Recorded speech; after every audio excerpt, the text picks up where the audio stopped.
ಶ್ರೀ ಗುರುಭ್ಯೋ ನಮಃ ಹರಿ ಓಂ. ಶ್ರೀ ಗುರುಭ್ಯೋ ನಮಃ ಹರಿ ಓಂ. ನಾರಾಯಣಾಯ ಪರಿಪೂರ್ಣ ಗುಣಾರ್ಣವಾಯ ನಾರಾಯಣಾಯ ಪರಿಪೂರ್ಣ ಗುಣಾರ್ಣವಾಯ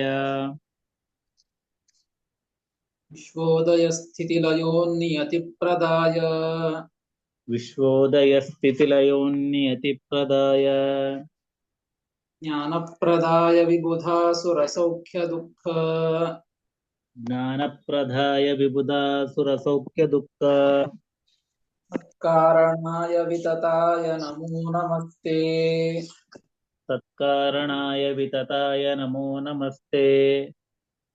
ಅಶೇಷ ವಾಗ್ಜಾಡ್ಯಮಲಾಪಹಂತ್ರಿ ಅಶೇಷ ವಾಗ್ಜಾಡ್ಯಮಲಾಪಹಂತ್ರಿ ನವಂ ನವಂ ಸ್ಪಷ್ಟ ಸುವಾಕ್ಪ್ರದಾಯಿನಿ ನವಂ ನವಂ ಸ್ಪಷ್ಟ ಸುವಾಕ್ಪ್ರದಾಯಿನಿ ಮಮೇಹ ಜಿಹ್ವಾಗ್ರ ಸುರಂಗ ನರ್ತಕಿ ಮಮೇಹ ಜಿಹ್ವಾಗ್ರ ಸುರಂಗ ನರ್ತಕಿ ಭವಪ್ರಸನ್ನಾವದನೆ ಚ ಮೇ ಶ್ರೀಃ ಭವ ಪ್ರಸನ್ನಾ ವದನೆ ಚ ಮೇ ಶ್ರೀಃ ಅಭ್ರಮಂ ಭಂಗರಹಿತಂ ಅಜಡಂ ವಿಮಲಂ ಸದಾ ಅಭ್ರಮಂ ಭಂಗರಹಿತಂ ಅಜಡಂ ವಿಮಲಂ ಸದಾ ಆನಂದತೀರ್ಥಮತುಲಂ ಭಜೆ ತಾಪತ್ರಯಾಪಹಂ. ಆನಂದತೀರ್ಥಮತುಲಂ ಭಜೆ ತಾಪತ್ರಯಾಪಹಂ. ಯಸ್ಯ ವಾಕ್ಕಾಮಧೇನುರ್ನಃ ಕಾಮಿತಾರ್ಥಾನ್ ಪ್ರಯಚ್ಛತಿ ಯಸ್ಯ ವಾಕ್ಕಾಮಧೇನುರ್ನಃ ಕಾಮಿತಾರ್ಥಾನ್ ಪ್ರಯಚ್ಛತಿ ಸೇವೇತಂ ಜಯ ಯೋಗೀಂದ್ರಂ ಕಾಮಬಾಣಚ್ಛಿದಂ ಸದಾ ಸೇವೇತಂ ಜಯ ಯೋಗೀಂದ್ರಂ ಕಾಮಬಾಣಚ್ಛಿದಂ ಸದಾ ಪೂಜ್ಯಾಯ ರಾಘವೇಂದ್ರಾಯ ಸತ್ಯಧರ್ಮರತಾಯ ಚ ಪೂಜ್ಯಾಯ ರಾಘವೇಂದ್ರಾಯ ಸತ್ಯಧರ್ಮರತಾಯ ಚ ಜತಾಂ ಕಲ್ಪವೃಕ್ಷಾಯ ನಮತಾಂ ಕಾಮಧೇನವೇ ಭಜತಾಂ ಕಲ್ಪವೃಕ್ಷಾಯ ನಮತಾಂ ಕಾಮಧೇನವೇ ಸತ್ಯಾಭಿಘ್ನಕರಾಬ್ಜೋತ್ಥಾನ್ ಪಂಚಾಶದ್ವರ್ಷಪೂಜಕಾನ್ ಸತ್ಯಾಭಿಘ್ನಕರಾಬ್ಜೋತ್ಥಾನ್ ಪಂಚಾಶದ್ವರ್ಷಪೂಜಕಾನ್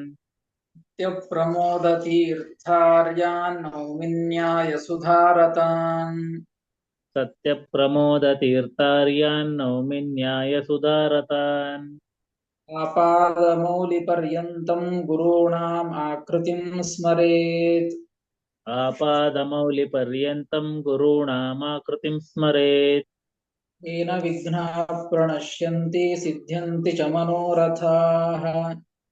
ತೇನ ವಿಘ್ನಾ ಪ್ರಣಶ್ಯಂತಿ ಸಿದ್ಧ್ಯಂತಿ ಚ ಮನೋರಥಾಃ. ಶ್ರೀ ಗುರುಭ್ಯೋ ನಮಃ ಹರಿ ಓಂ. ಶ್ರೀ ಗುರುಭ್ಯೋ ನಮಃ ಹರಿ ಓಂ. ಶ್ರೀಮನ್ ಮಹಾಭಾರತ ತಾತ್ಪರ್ಯ ನಿರ್ಣಯದ ಮೊದಲನೇ ಅಧ್ಯಾಯ ಸರ್ವಶಾಸ್ತ್ರಾರ್ಥ ನಿರ್ಣಯ. ಇಲ್ಲಿ ಶ್ರೀಮದಾಚಾರ್ಯರು ಭಗವಂತನ ಮಹಿಮೆಯನ್ನ ಸರ್ವ ಸದಾಗಮಗಳ ಅರ್ಥ, ಎಲ್ಲ ಆಗಮಗಳು ಎಲ್ಲ ವೇದಗಳು ಕೂಡ ಯಾವ ವಿಷಯವನ್ನ ಹೇಳಲಿಕ್ಕೆ ಹೊರಟಿವೆ ಆ ವಿಷಯಗಳನ್ನ ಪ್ರಮಾಣ ಪುರಸ್ಸರವಾಗಿ ತಿಳಿಸಿಕೊಡ್ತಾ ಇದ್ದದ್ದು ಶ್ರೀಮದಾಚಾರ್ಯರು. ಇಲ್ಲಿಯವರೆಗೆ ಭಗವಂತನ ಮಹಿಮೆಯನ್ನ ತಿಳಿಸುವ ಮುಖಾಂತರವಾಗಿ ಭಗವಂತನ ಅಧೀನರು ಎಲ್ಲ ಜೀವರಾಶಿಗಳು ಕೂಡ, ಲಕ್ಷ್ಮೀದೇವಿಯನ್ನ ಆರಂಭ ಮಾಡಿಕೊಂಡು ಎಲ್ಲರೂ ಕೂಡ ಸಮಸ್ತ ಜೀವರಾಶಿ ಪ್ರಪಂಚವೂ ಕೂಡ ಭಗವಂತನ ಅಧೀನ, ಎಲ್ಲವೂ ಭಗವಂತನ ಪ್ರತಿಬಿಂಬರು ಅಂತ ಹೇಳಿ ಭಗವಂತ ಎಲ್ಲರಿಗೂ ಕೂಡ ಒಡೆಯ, ಈಶ, ಅಧಿಪತಿ ಅಂತ ವಿಷಯವನ್ನ ಸದಾಗಮಗಳ ಅರ್ಥವಾದಂತ ಈ ವಿಚಾರವನ್ನ ತಿಳಿಸಿಕೊಟ್ಟದ್ದು.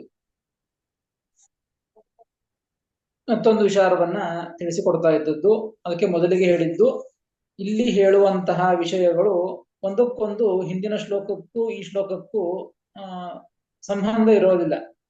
ಹಿಂದಿನ ಶ್ಲೋಕ ಆದ್ಮೇಲೆ ಈ ಶ್ಲೋಕ ಯಾಕೆ ಹೊರಟಿದ್ದು, ಆ ಶ್ಲೋಕಕ್ಕೂ ಈ ಶ್ಲೋಕಕ್ಕೂ ಸಂಗತಿ ಇರೋದಿಲ್ಲ. ಯಾಕೆ ಅಂದ್ರೆ ಒಟ್ಟಾರೆ ಸರ್ವಶಾಸ್ತ್ರಗಳ ಸದಾಗಮಗಳ ಅರ್ಥಗಳನ್ನ ಇದು ತಿಳಿಸ್ಲಿಕ್ಕೆ ಹೊಂಟದ್ದು. ಅದಕ್ಕಾಗಿ ಇಲ್ಲಿ ಒಂದು ವಿಚಾರವನ್ನ ಮುಗಿಸಿ ಈಗ ಮತ್ತೊಂದು ವಿಷಯ ಅಂತಂದ್ರೆ ಭಗವಂತ ಸೃಷ್ಟಿಯನ್ನ ಮಾಡ್ತಾನೆ ಅಂತ ಮೊದಲಿಗೆ ಗ್ರಂಥದ ಪ್ರಾರಂಭದಲ್ಲಿ ಹೇಳಿದ್ದು. ಭಗವಂತ ಜಗತ್ತಿನ ಸೃಷ್ಟಿಯನ್ನ ಮಾಡ್ತಾನೆ ಅಂತ ಹೇಳಿದ್ದು. ಜಗತ್ತಿನ ಸೃಷ್ಟಿಯನ್ನ ಮಾಡ್ತಾನೆ ಅಂದ ಮೇಲೆ ಇನ್ನೊಂದು ವಿಚಾರವನ್ನು ಹೇಳಿದ್ರು. ಈ ಜಗತ್ತಿನ ಸೃಷ್ಟಿಯನ್ನು ಮಾಡೋದ್ರೊಳಗೆ ಮುಕ್ತರಿದ್ದಾರೆ. ಮುಕ್ತರನ್ನ ಸೃಷ್ಟಿ ಮಾಡೋದ್ರೆ ಅವರ ಸ್ಥಾನ ಎಲ್ಲಿಯೋ ಅಲ್ಲಿ ಅವರನ್ನ ಮತ್ತೆ ಇರಿಸೋದು, ಅಲ್ಲಿ ಅವರನ್ನ ಕಾಣೋದು ಅಂತ ಅರ್ಥ. ಮೋಕ್ಷದಲ್ಲಿ ಮುಕ್ತರಿರ್ತಾರೆ. ಮತ್ತೆ ಭಗವಂತ ತನ್ನ ಉದರದಲ್ಲಿರ್ತಕ್ಕಂತಹ ಮುಕ್ತರನ್ನ ಮತ್ತೆ ಆ ಸ್ಥಾನದಲ್ಲಿ ಇರಿಸಿದ ಅಂತ ಅರ್ಥ. ಇನ್ನ ತಮೋಯೋಗ್ಯರು, ನಿತ್ಯ ಸಂಸಾರಿಗಳು, ಮೋಕ್ಷಯೋಗ್ಯರು ಎಲ್ಲ ಜೀವರಾಶಿಗಳನ್ನು ಕೂಡ ಭಗವಂತ ಸೃಷ್ಟಿ ಮಾಡ್ತಾನೆ ಅಂತ ಹೇಳಿದ್ದು. ಹಾಗಾದರೆ ಇಲ್ಲಿ ಒಂದು ವಿಚಾರವನ್ನ ಈ ವಿಷಯಕ್ಕೆ ಸಂಬಂಧಪಟ್ಟಂತ ಮಾಡ್ತಾ ಇದ್ದಾರೆ ನೋಡಿ. ನನು ಯದಾ ಮುಕ್ತಾಹ ತದಾ ನ ಸಂಸಾರಿಣಃ. ಜೀವರಾಶಿಗಳು ಯಾವಾಗ ಮುಕ್ತರಾಗಿ ಇದ್ದಾರೋ, ಈಗ ಮುಕ್ತರಾಗಿ ಇದ್ದಾರೆ ಅಂತ ತಿಳ್ಕೊಳ್ಳಿ. ಮುಕ್ತರಾಗಿ ಇದ್ದಾರೆ ಅಂದ್ರೆ ಅವರು ಸಂಸಾರದಲ್ಲಿ ಇಲ್ಲ ಅಂತ ಅರ್ಥ. ಯಾರು ಸಂಸಾರದಲ್ಲಿ ನೋಡಿ, ಯದಾ ಮುಕ್ತಾಹ ತದಾ ನ ಸಂಸಾರಿಣಃ. ಯಾವಾಗ ಮುಕ್ತರಾಗಿದ್ದಾರೋ, ಮೋಕ್ಷದಲ್ಲಿ ಇದ್ದಾರೋ, ಅವ್ರು ಸಂಸಾರದಲ್ಲಿ ಇಲ್ಲ ಅಂತ ಅರ್ಥ. ಈಗ ಸಂಸಾರದಲ್ಲಿ ಇದ್ದೇವೆ ಅಂತಂದ್ರೆ ಮೋಕ್ಷ ಆಗಿಲ್ಲ, ಮುಕ್ತರಲ್ಲ ಅಂತ ಅರ್ಥ. ಯದಾ ಮುಕ್ತಾಹ ತದಾ ನ ಸಂಸಾರಿಣಃ, ಯದಾ ಸಂಸಾರಿಣಃ ತದಾ ನ ಮುಕ್ತಾಹ. ಹೀಗಿದೆ. ಸಂಸಾರಿಷು ಮುಕ್ತೇಷು ಚ ಸದಾ ತಾರತಮ್ಯ ಕಥನಂ ಸೃಷ್ಟ್ಯಾದಿ ಕಥನಂ ಕಥಂ.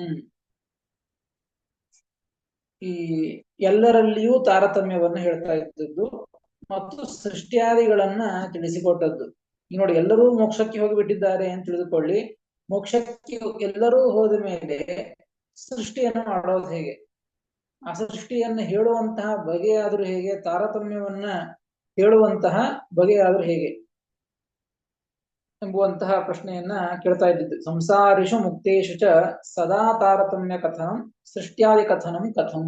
ಸಂಸಾರಿಗಳಲ್ಲಿ ಆಗಲಿ ಮುಕ್ತರಲ್ಲಿ ಆಗಲಿ ಯಾವಾಗಲೂ ತಾರತಮ್ಯ ಇದ್ದೇ ಇರುತ್ತದೆ ಅಂತ ಒಂದು ಹೇಳಿದ್ದು. ಮತ್ತು ಭಗವಂತ ಸೃಷ್ಟಿಯನ್ನ ಮಾಡ್ತಾನೆ ಅಂತ ಹೇಳಿದ್ದು. ಎರಡು ಹೇಗೆ ಕೂಡಿಸಬೇಕು ಎಂಬುದನ್ನ ತಿಳಿಸಿಕೊಡ್ತಾ ಇದ್ದದ್ದು. ಇತ್ಯತಃ ಆಹ ಏವಂ ಇತಿ. 18ನೆಯ ಶ್ಲೋಕ. ಏವಂ ನರೋತ್ತಮಪರಾಸ್ತು ಏವಂ ನರೋತ್ತಮಪರಾಸ್ತು ವಿಮುಕ್ತಿಯೋಗ್ಯಾಃ ವಿಮುಕ್ತಿಯೋಗ್ಯಾಃ ಅನ್ಯೇ ಚ ಸಂಸೃತಿಪರಾ ಅನ್ಯೇ ಚ ಸಂಸೃತಿಪರಾ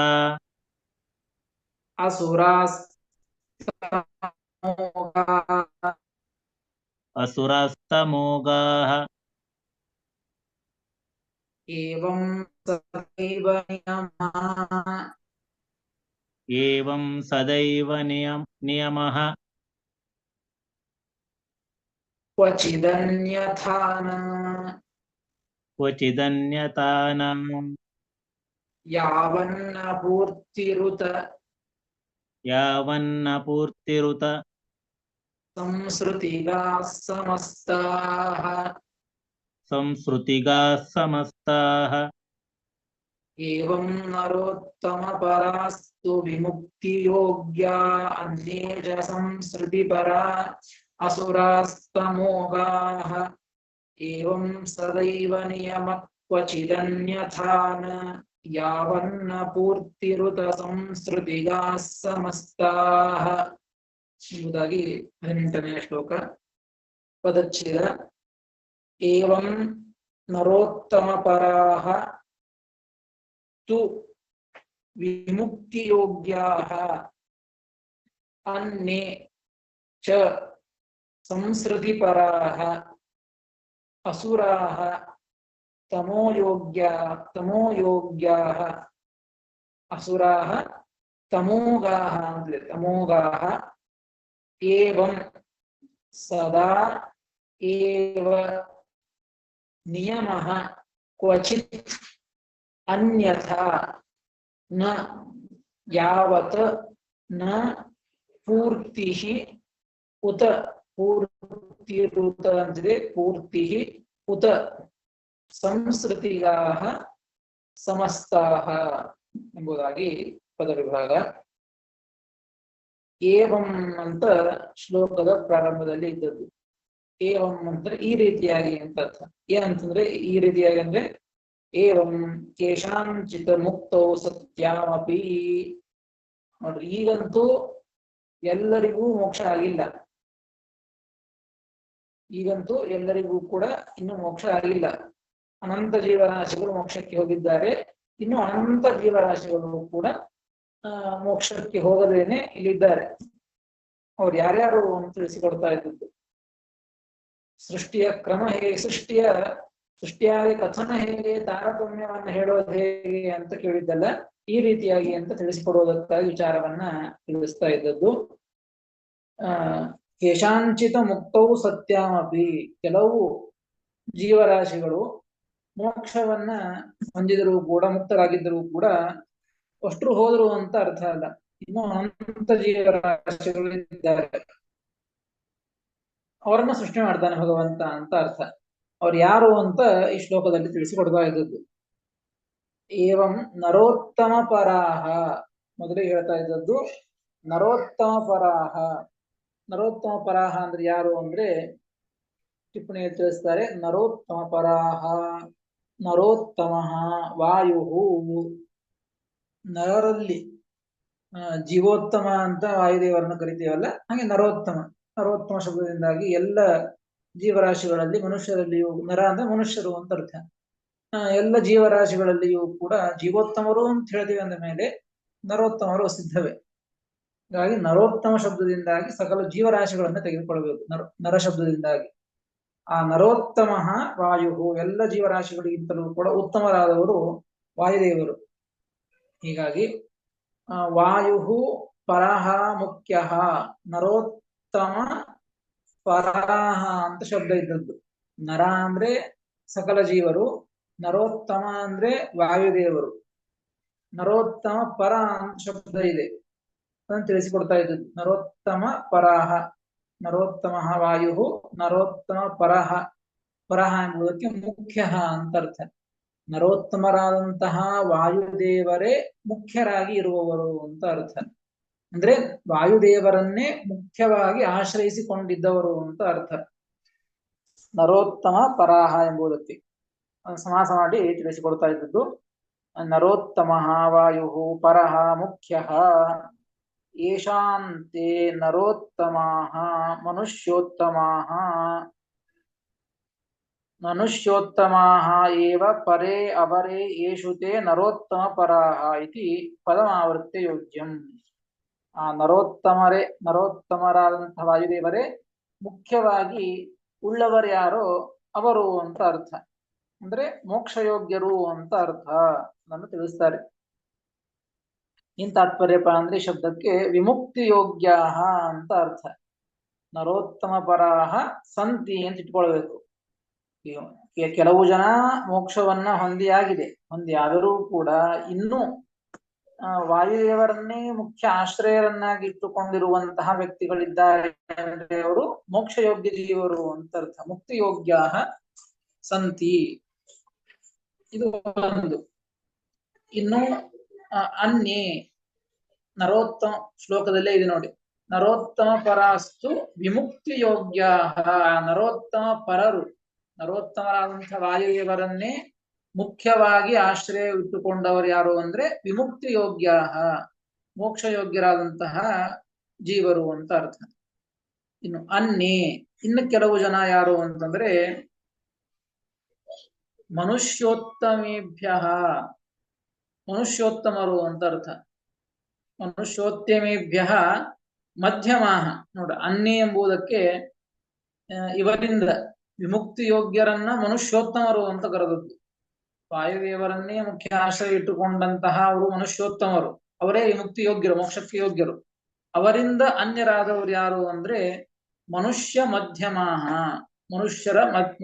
ಮನುಷ್ಯರಲ್ಲಿ ಮಧ್ಯಮರು. ಅವ್ರು ಯಾರು ಅಂದ್ರೆ ಅನ್ನೇಚ, ಶ್ಲೋಕದಲ್ಲಿ ನೋಡಿ, ಅನ್ನೇಚ ಸಂಸ್ಕೃತಿ ಪರಾಹ. ಇನ್ನು ಕೆಲವು ಜನ ಇವರಿಂದ ಅನ್ಯ, ಮೋಕ್ಷಯೋಗ್ಯ ಜೀವರಾಶಿಗಳಿಂದ ಅನ್ಯರಾದಂತಹ ಇನ್ನು ಕೆಲವು ಜನ ಅಂತಂದ್ರೆ ಸಂಸ್ಕೃತಿ ಪರಾಹ, ಸಂಸಾರದಲ್ಲಿ ಇರ್ತಕ್ಕಂತಹ ವ್ಯಕ್ತಿಗಳು. ನೋಡ್ರಿ ಇಲ್ಲಿ ಪರ ಶಬ್ದಕ್ಕೆ ಏನರ್ಥ ಅಂತಂದ್ರೆ ಸಂಸ್ಕೃತಿ ಪರಾಹ ಅಂತಿದೆ. ಹಿಂದೆ ನರೋತ್ತಮ ಪರಾಹ ಅಂತ ಹೇಳಿದ್ರು, ಅಲ್ಲಿ ಪರ ಶಬ್ದಕ್ಕೆ ಆಶ್ರಯ ಅಂತ ಇಟ್ಕೊಂಡಿದ್ದು, ಅಥವಾ ಅಲ್ಲಿ ಇದೇ ಅರ್ಥ ಇಟ್ಕೊಳ್ಬಹುದು. ನರೋತ್ತಮರಾದಂತಹ ವಾಯುದೇವರಲ್ಲಿ ಆಸಕ್ತಿಯನ್ನು ಹೊಂದಿದವರು, ಪರ ಶಬ್ದಕ್ಕೆ ಆಸಕ್ತಿ ಅಂತ ಅರ್ಥ. ಆಸಕ್ತಿಯನ್ನು ಹೊಂದಿದವರನ್ನ ನರೋತ್ತಮ ಪರಾಹ, ಮೋಕ್ಷಯೋಗ್ಯ ಜೀವರು. ಇಲ್ಲಿ ಸಂಸ್ಕೃತಿ ಪರಾಹ ಅಂದ್ರೆ ಸಂಸ್ಕೃತಿಯಲ್ಲಿ, ಸಂಸ್ಕೃತಿ ಅಂದ್ರೆ ಸಂಸಾರ ಅಂತ ಅರ್ಥ. ಸಂಸಾರದಲ್ಲಿಯೇನೆ ಆಸಕ್ತಿಯನ್ನು ಹೊಂದಿದವರು, ಈ ಸಂಸಾರದ ಸುಖವನ್ನೇ ಇಷ್ಟಪಡ್ತಾ ಇದರಲ್ಲಿಯೇನೆ ಆಸಕ್ತಿಯನ್ನು ಹೊಂದಿ ಇನ್ನು ಬೇರೆಯವರಲ್ಲಿ ಆಸಕ್ತಿಯನ್ನ ಹೊಂದದೇ ಇರುವಂತಹ ವ್ಯಕ್ತಿಗಳನ್ನ ನಿತ್ಯ ಸಂಸಾರಿಗಳು ಅಂತ ಕರೆದದ್ದು ಅವರು. ಈ ಕೆಲವು ಜನ ಇದ್ದಾರೆ. ಸಂಸ್ಕೃತಿ ಪರ ಸಂಸ್ಕೃತಾವೇವ ಪರಾಹ ಆಸಕ್ತಾಹ ಸಂತಿ. ಇನ್ನು ಕೆಲವು ಜನ ತಮೋಗಾಹ, ಅಸುರಾಸ್ತಮೋಗಾಹ ಅಂತ ಒಂದಿನ ಶಬ್ದ ಇದೆ. ಇನ್ನು ಕೆಲವು ಜನ ಏನಂದ್ರೆ ತಮೋಗಾಹ, ಅಂಧಂತಮೋ ಗಂತುಂ ಯೋಗ್ಯಾಹ. ಇನ್ನು ಅಂಧಂತಮಸ್ಸಿಗೆ ಹೋದವರಿದ್ದಾರೆ, ಹೆಂಗ್ ಮೋಕ್ಷಕ್ಕೆ ಹೋದವರಿದ್ದಾರಲ್ಲ ಅದೇ ರೀತಿಯಾಗಿ ಅಂಧಂತಮಸ್ಸಿಗೆ ಹೋದಂತಹ ವ್ಯಕ್ತಿಗಳು, ಜೀವರಾಶಿಗಳು ಬೇಕಾದಷ್ಟಿದ್ದಾರೆ. ಇನ್ನೂ ಅನಂತ ಜೀವರಾಶಿಗಳಿದ್ದಾರೆ. ಅಂಧಂತಮೋ ಗಂತುಂ ಯೋಗ್ಯಾಹ ಅಸುರಾಹ ಅನ್ನೇ, ಇವರು ಕೆಲವು ಜನ ಜೀವರಾಶಿಗಳು. ಪ್ರಾಪ್ತತಮೋಭ್ಯ ಅನ್ನೇ ಚ ಸಂತಿ, ಅದೇ ಕೊಟ್ರು. ಪ್ರಾಪ್ತತಮೋಭ್ಯ, ತಮಸ್ಸನ್ನ ಹೊಂದಿದ ಅಂಧಂತಮಸ್ಸನ್ನ ಹೊಂದಿದಂತಹ ವ್ಯಕ್ತಿಗಳಿಗಿಂತಲೂ ಮತ್ತೆ ಬೇರೆಯಾದಂತಹ ತಮಸ್ಸಿಗೆ ಹೋಗುವಂತಹ ವ್ಯಕ್ತಿಗಳು, ಯೋಗ್ಯರಾದಂತಹ ಜೀವರಾಶಿಗಳು ಕೂಡ ಈ ಜಗತ್ತಿನೊಳಗೆ ಇದ್ದಾರೆ. ಅತಃ ಉಕ್ತಂ ಉಪಪದ್ಯತೆ ಇತಿ ಭಾವಃ.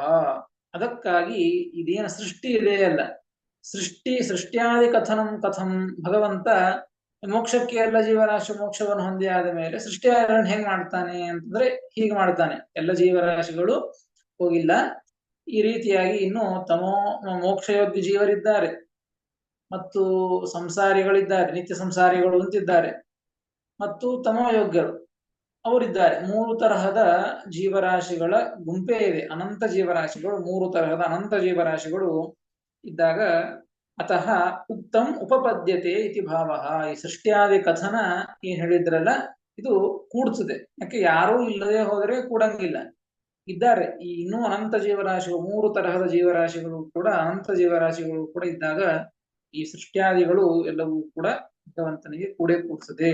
ಹೀಗಾಗಿ ಆಕ್ಷೇಪಕ್ಕೆ ಅವಕಾಶ ಇಲ್ಲ ಎಂಬುದನ್ನ ಏವಂ ನರೋತ್ತಮ ಪರಾಸ್ತು ವಿಮುಕ್ತಿ ಯೋಗ್ಯ ಅನ್ಯೇಚ ಸಂಸ್ಕೃತಿ ಪರ ಅಸುರಾಸ್ತಮೋಗಾಹ ಎಂಬ ಈ ಪೂರ್ವಾರ್ಧದಿಂದ ಶ್ರೀಮದಾಚಾರ್ಯರು ತಿಳಿಸಿಕೊಟ್ಟಾದ ಮೇಲೆ ಮತ್ತೊಂದು ಮುಂದಿನ ಪ್ರಶ್ನೆಗೆ ಉತ್ತರವನ್ನು ಕೊಡ್ತಾ ಇದ್ದದ್ದು. ನಾನು ಉಕ್ತ ನಿಯಮಸ್ಯ ಅನ್ಯತಾತ್ವಂ ಯದಾ ಕದಾಚಿದಪಿ ಸ್ಯಾತ್ ಕಿಂ ಇತ್ಯತಃ ಆಹ ಏವಂ ಸದೇತಿ. ಯಾವಾಗಲೂ ಪ್ರಶ್ನೆ ಏನು ಅಂದ್ರೆ, ಯಾವಾಗಲೂ ಕೂಡ ಈ ತಾರತಮ್ಯ ಇದ್ದದ್ದೇನಾ, ಅಥವಾ ಈ ಸೃಷ್ಟಿಯಾದಿಗಳು ಯಾವಾಗಲೂ ಕೂಡ ಇದ್ದದ್ದೇನಾ, ಇದರಲ್ಲಿ ವ್ಯತ್ಯಾಸ ಆಗೋದಿಲ್ವಾ? ತಾರತಮ್ಯದಲ್ಲಾಗಲಿ ಸೃಷ್ಟಿಯಾದಿಗಳಲ್ಲಿ ಆಗಲಿ ವ್ಯತ್ಯಾಸ ಆಗೋದಿಲ್ಲೇನು ಅಂತ ಕೇಳಿದರೆ ಅದಕ್ಕೆ ಉತ್ತರವನ್ನು ಕೊಡ್ತಾ ಇದ್ದದ್ದು. ಅನ್ಯಥಾತ್ವಂ ಯದಾ ಕದಾಚಿದಪಿ ಸ್ಯಾತ್ ಕಿಂ ಇತ್ಯತಃ ಆಹ ಏವಂ ಸದೇತಿ. ಏವಂ ಸದೈವ ನಿಯಮಃ, ಶ್ಲೋಕ 3ರಲ್ಲಿ ಏವಂ ಸದೈವ ನಿಯಮಃ ಕ್ವಚಿದನ್ಯಥಾ ನ. ಏವಂ ಎಂಬುದಕ್ಕೆ ಏವಂ ನಿಯಮಃ ಸದೈವ ಅಸ್ತಿ. ಏವಂ ನಿಯಮಃ ಅಂದ್ರೇನು? ಈ ರೀತಿಯಾಗಿ ಸೃಷ್ಟಿ ಸ್ಥಿತಿ ಲಯ ನಿಯಮನ ಜ್ಞಾನ ಅಜ್ಞಾನ ಬಂಧ ಮೋಕ್ಷ ಎಲ್ಲ ಭಗವಂತ ಏನೇನು ಕ್ರಿಯೆಗಳನ್ನು ಮಾಡ್ತಾನೆ, ಲೀಲೆಗಳನ್ನು ಮಾಡ್ತಾನೆ, ಎಲ್ಲವೂ ಕೂಡ ಇದು ಈ ನಿಯಮ ಇದ್ದದ್ದೇ, ಯಾವಾಗಲೂ ಇದ್ದದ್ದೇ, ಎಂದಿಗೂ ಕೂಡ ವ್ಯತ್ಯಾಸ ಆಗೋದಿಲ್ಲ. ಏವಂ ನಿಯಮಃ ಸದೈವ ಅಸ್ತಿ ಕ್ವಚಿತ್ ಅನ್ಯಥಾ ನಭವತಿ, ಎಂದಿಗೂ ಕೂಡ ವ್ಯತ್ಯಾಸ ಆಗೋದಿಲ್ಲ. ಈ ಒಂದು ಯುಗದಲ್ಲಿ ಅಥವಾ ಈ ಒಂದು ಬ್ರಹ್ಮಕಲ್ಪದಲ್ಲಿ ಭಗವಂತ ಸೃಷ್ಟಿಯನ್ನೇ ಮಾಡಲಿಲ್ಲ ಅಂತ, ಅಥವಾ ಲಯವನ್ನೇ ಮಾಡಲಿಲ್ಲ, ಅಥವಾ ಸ್ಥಿತಿಯನ್ನ ಮಾಡಲೇ ಇಲ್ಲ ಅಂತ ಈ ರೀತಿ ಯಾವುದನ್ನು ಕೂಡ ವ್ಯತ್ಯಾಸವಾಗಿ ಹೇಳಲಿಕ್ಕೆ ಬರೋದಿಲ್ಲ. क्वचिद अन्यथा न एवं सदैव नियमः क्वचिदन्यथा न यदि नरोत्तमान्ताः मुक्तियोग्याः असुराः तमोगाः तर्हि ते इदानीं नोपलभेरन् ಮುಕ್ತ್ಯಾದಿ ಪ್ರಾಪ್ತೇಃ ಇತ್ಯತಃ ಆಹ. ಅದಕ್ಕೆ ಉತ್ತರವನ್ನು ಕೊಡ್ತಾ ಇದ್ದಾರೆ ಇಲ್ಲಿ. ಪ್ರಶ್ನೆ ಮಾಡ್ಕೊಂಡು ಉತ್ತರವನ್ನು ಕೊಡ್ತಾರೆ. ಯದಿ ನರೋತ್ತಮಾಂತಹ ಮುಕ್ತಿಯೋಗ್ಯಾಹ, ಏನು ನರೋತ್ತಮ ಅಂತ ಏನಿದ್ದಾರೆ, ಯೋಗ್ಯರಾದಂತಹ ಜೀವರಾಶಿಗಳು ಅಂತ ಏನಿದ್ದಾರೋ, ಮತ್ತು ತಮೋಯೋಗ್ಯರಾದಂತಹ ಜೀವರಾಶಿಗಳು ಅಸುರರು ಏನಿದ್ದಾರೋ, ಇವರು ತಮಸ್ಸಿಗೆ ಹೋಗಿದ್ದಾರೆ, ಮೋಕ್ಷಕ್ಕೆ ಹೋಗಿದ್ದಾರೆ ಅಂತಂದ್ರೆ ಏನಾಗಬೇಕಾಗಿತ್ತು? ಈ ಯಾರು ಅವ್ರು ಕಾಣಿಸ್ಲೇಬಾರದಾಗಿತ್ತು, ಅಥವಾ ಇದ್ದಾರೆ ಅಂತಂದ್ರೆ ಕಾಣಿಸ್ಬೇಕಾಗಿತ್ತು. ತರ್ಹಿ ಯಾರು ತಮೋಯೋಗ್ಯರೋ ಯಾರು ಮೋಕ್ಷ ಯೋಗ್ಯರು ಅವ್ರ ಗೊತ್ತಾಗಬೇಕಾಗಿತ್ತು, ಯಾರು ತಮೋಯೋಗ್ಯರು ಯಾರು ಮೋಕ್ಷ ಯೋಗ್ಯರು ಯಾರು ನಿತ್ಯ ಸಂಸಾರಿಗಳು ಅಂತ ಹೇಳಿ. ತರ್ಹಿ ತೇ ಇದಾನೀಂ ನ ಉಪಲಭೇರನ್ ಮುಕ್ತ್ಯಾದಿ ಪ್ರಾಪ್ತೇ ಇತ್ಯತಃ ಆಹ ಅಂತ ಆಕ್ಷೇಪವನ್ನು ಮಾಡಿಕೊಂಡು ಉತ್ತರವನ್ನು ಕೊಡ್ತಾ ಇದ್ದದ್ದು. ಯಾವದಿತಿ ಅಂದ್ರೆ ಯಾವನ್ ನಪೂರ್ತಿ ಉತ ಸಂಸ್ಕೃತಿಗ ಸಮಸ್ತಾಹ, ಯಾರು ಮೋಕ್ಷ ಯೋಗ್ಯರೋ ಅವರು ಮೋಕ್ಷವನ್ನು ಹೊಂದಬೇಕು, ಯಾರು ತಮೋಯೋಗ್ಯರೋ ಅವರು ತಮಸ್ಸಿಗೆ ಹೋಗಿಬಿಟ್ಟಿರ್ಬೇಕು. ಯಾರು ಕಾಣಿಸ್ಬಾರ್ದು ನಮಗೆ ಈ ಜಗತ್ತಿನೊಳಗೆ, ಎಲ್ಲರೂ ಕೂಡ ಹೋಗಿಬಿಡ್ಬೇಕು ಅಂತ ಹೇಳ್ತೀವಿ ಅಂದ್ರೆ ಹಾಗೆ ಹೇಳಿಕ್ ಬರೋದಿಲ್ಲ. ಯಾಕೆ ಅಂದ್ರೆ ಯಾವದಿತಿ ಯಾವನ್ ನಪೂರ್ತಿ, 3 ಶ್ಲೋಕದಲ್ಲಿ ಇದ್ದದ್ದು ಯಾವನ್ ನ ಪೂರ್ತಿ ಯಾವತ್ ಪೂರ್ತಿ ಎಂಬುದಕ್ಕೆ ಸಾಧನಸ್ಯ ಇತಿ ಶೇಷಃ. ಎಲ್ಲಿಯವರೆಗೆ ಸಾಧನ ಪೂರ್ಣ ಆಗೋದಿಲ್ವೋ, ಒಬ್ಬ ಜೀವಿಯ ಸಾಧನ ಪೂರ್ಣವಾಗಿರೋದಿಲ್ವೋ ಅಲ್ಲಿಯವರೆಗೆ ಅವನು ಮೋಕ್ಷವನ್ನು ಹೊಂದೋದಿಲ್ಲ. ಮೋಕ್ಷಯೋಗ್ಯ ಜೀವ ಇದ್ರೆ ಅದಕ್ಕೆ ಮೋಕ್ಷವನ್ನು ಹೊಂದಲಿಕ್ಕೆ ಏನು ಸಾಧನ ಇದೆಯೋ ಅದು ಪೂರ್ತಿ ಆಗದ ಹೊರತು ಅವನು ಮೋಕ್ಷಕ್ಕೆ ಹೋಗೋದಿಲ್ಲ. ತಮೋಯೋಗ್ಯ ಜೀವಿಯು ಕೂಡ ತನ್ನ ಸಾಧನ, ಕೆಟ್ಟ ಸಾಧನ ಅಂತ, ತನ್ನ ಸಾಧನ ಅಂದ್ರೆ ತಮಸ್ಸಿಗೆ ಹೋಗಲಿಕ್ಕೆ ಏನು ಉಪಾಯಗಳು ಇದೆಯೋ, ಏನೇನು ಮಾಡಬೇಕು ಆ ಎಲ್ಲ ಸಾಧನಗಳನ್ನು ಕೂಡ ಕೆಟ್ಟ ಕೆಲಸ ಅಂತ ಅರ್ಥ.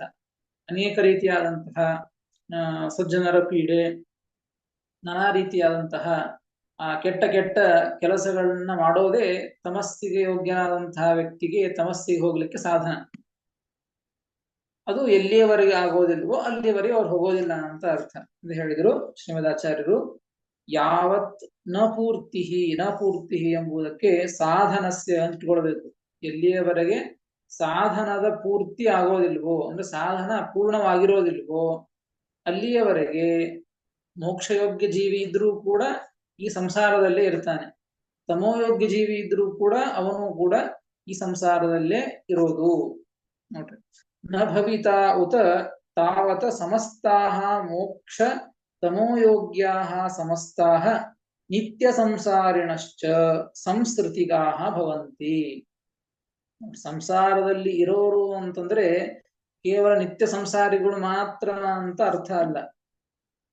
ಹಾಗಾದ್ರೆ ಯಾರು ಅಂದ್ರೆ ಶ್ರೀಮದಾಚಾರ್ಯ ಹೇಳಿದ್ರು, ಯಾವನ್ ನಪೂರ್ತಿ ಉತ ಸಂಸ್ಕೃತಿಗ ಸಮಸ್ತಾಹ ಎಲ್ಲ ಜೀವರಾಶಿಗಳು ಕೂಡ ಮೋಕ್ಷಕ್ಕೆ ಯಾರು ಹೋಗಿದ್ದಾರೋ ಅವ್ರು ಬಿಟ್ಬಿಡ್ಬೇಕು, ತಮಸ್ಸಿಗೆ ಯಾರು ಹೋಗಿದ್ದಾರೋ ಅವರನ್ನ ಬಿಟ್ಬಿಡ್ಬೇಕು.